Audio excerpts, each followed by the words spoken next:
Come over here, folks. Okay, can you hear me? Okay, can everybody hear me okay? What I'm going to do is I'm going to mention some stuff and then we'll go in the shade again. So what I want you to look forward, you see two turrets, 16-inch barrels or rifle barrels, turret 1 and turret 2, and I want you to pay attention to that. And then what I'm going to talk about them in the shade. So basically it's easier for me to talk in the shade to keep you guys from sweating to death. So follow me this way.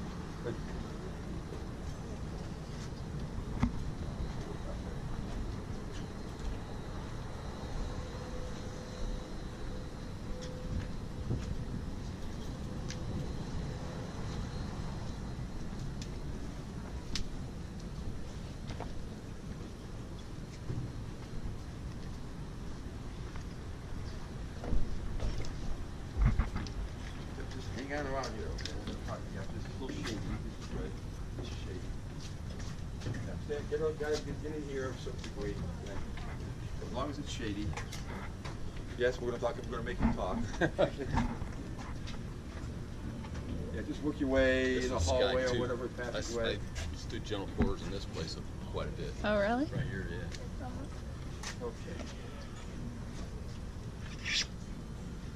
I mean, it's a beautiful day, but it's hot. That's right. Yesterday was brutal. It was brutal. So you guys stand in the sun if you want to. I don't care. But I'm going to stand in the shade and we'll.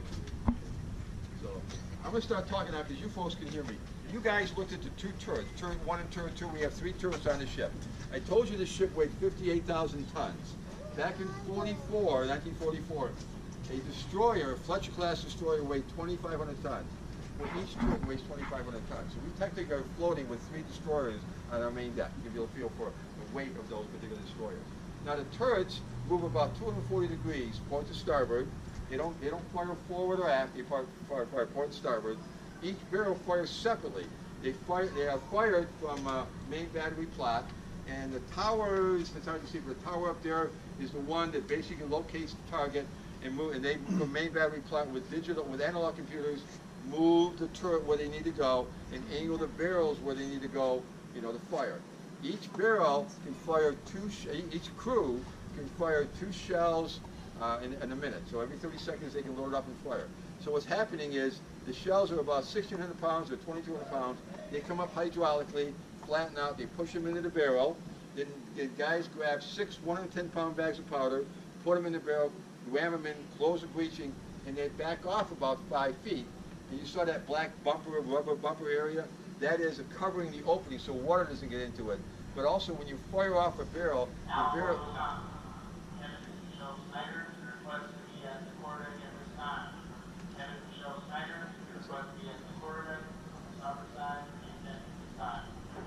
So what happens is when you fire the barrel moves about 4 feet in the turret. So that's the recoil. There's no recoil outside along line. We'll talk about something else in a moment. So a good crew. Now in turret 1, in turret 3, you have about 79 men. In turret 2, you have about 93 men because there's an extra deck. And below decks, there's a lot of ammo, all the powder bags. When you go on turret 1 on this side, you see a depiction of how the turret looks from the top, from where you're at, all the way down in deck 5. So you give a feel for the complication with shells and powder bags. Now, the myth is, and Kent can confirm this, the myth is if you took all 3 turrets, all 9 barrels, and put them on the port side and fired them all at the same time within like a millisecond apart, the ship would move to the starboard side. It doesn't happen. It doesn't happen. The ship does not do that because the recoil's within the turret, not basically in the ship. And when you look at 58,000 tons of steel, water you can't compress, and you're moving, it doesn't happen. We know that because we had flight pictures where the ship didn't happen from that standpoint. My understanding too, Ken, you can confirm this. My understanding is men did not lose their hearing in the 16-inch shells, 16-inch guns. They lost them maybe in the 5-inch, because the 5-inch is like having a shotgun on your shoulder, pulling the trigger is a big 5-inch shell, so that echo, well, you can lose your hearing in the 5-inch. You can lose them in a 16-inch because the noise is outside. And if you're outside,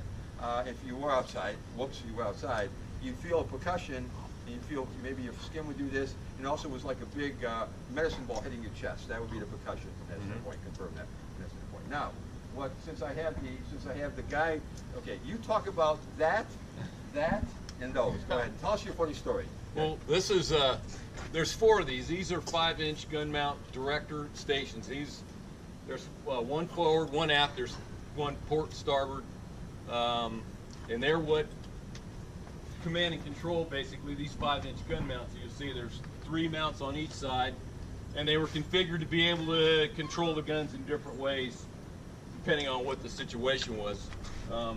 These right here are what they call your chaff launchers, and so in theory what they're supposed to be able to do is if a missile was coming at you or something was coming at you, it would shoot out metal shavings to create a cloud and try to distract the missile that was homing in on you. So one day during Desert Storm, we actually had a missile alarm and launch that went off, and we were called to general quarters. I was in my stateroom at the time the general quarters went off, and to make a long story short, I was running aft because my general quarter station for this particular day was Sky 4, which is around again on the aft side. And that's called Sky. This is Sky, right? They call them Skies. That's Sky. This is Sky 2, because like he said, port, the even number port, odd number But starboard. they call it Sky because there's a bubble there. You can see. There's a little bubble on top. And that's where I would sit. If you could see that bubble on the top of that one, and then my head was sticking out of that when I'd get there. But anyways, as I ran out with the hatch, Listen to this, folks. as I ran out the hatch, I went to open the hatch. These things started going off, blasting. I was standing right about where he is with the Denver Broncos shirt on, and these started going off.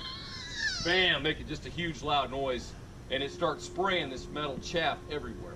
Well, I never experienced that before, and I was running as fast as I could to get to my general quarter station. The chaff was in my ears, in my eyes, in my mouth, up my nose. It was everywhere. And when you're afraid and you're in combat and you're scared to death, your brain thinks crazy things. And for a split second, I started being concerned that this is supposed to attract the missile, and I've got it in my nose and in my mouth and everywhere else. So my thought was that the missile's coming right at me now. So I was able to shake off the chaff and get to my general quarter station. And but they do work. They go off and when they're supposed to go off. And I'd never experienced that before, but it was a heck of a blast, and a lot of metal shavings come flying out of this stuff. And Marty, you want to talk about what isn't there anymore? What isn't there anymore? Why don't you tell them what's not there anymore? Okay, what's not there anymore is a weapon system, strictly a defensive weapon system that was automatic. When it was turned on, it's automatically scanning. And it looks like R2D2 is what the sailors have a term for. It looks like a big R2D2. And up in that dome portion of it is a radar. And that radar is automatically scanning all of, in this case, forward quarter of this ship. And you got 4 on one here, there's a platform over there, and then 2 on the other side of the ship. So it's constantly scanning any kind of threats that may be out there. Nobody's manning it or whatever. At the base of this R2D2 apparatus is a 20-millimeter Gatling gun. And a Gatling gun is just a set of barrels, gun barrels, that are in a little circle, and it'll spin around and fire off one after the other. So this Gatling gun, 20-millimeter Gatling gun, with its own radar system, is constantly scanning out there. You just kind of looking for anomalies or whatever. If a threat, such as a missile or such as a aircraft or anything, gets within range, up above, and there's a naval guy that goes off and they decommission along with the Seaways. Oh, by the way, it's called the Seaways, CWIS, Close-In Weapon System. This radar system at the top there is actually it's played for this played the radar system up there called and it has its own radar beacons that are looking around. If whatever threat, if it takes a threat, as soon as that threat gets within its range, which is 2 miles, it got past all of our other defenses, got past whatever 5-inch guns or Stinger missiles or whatever.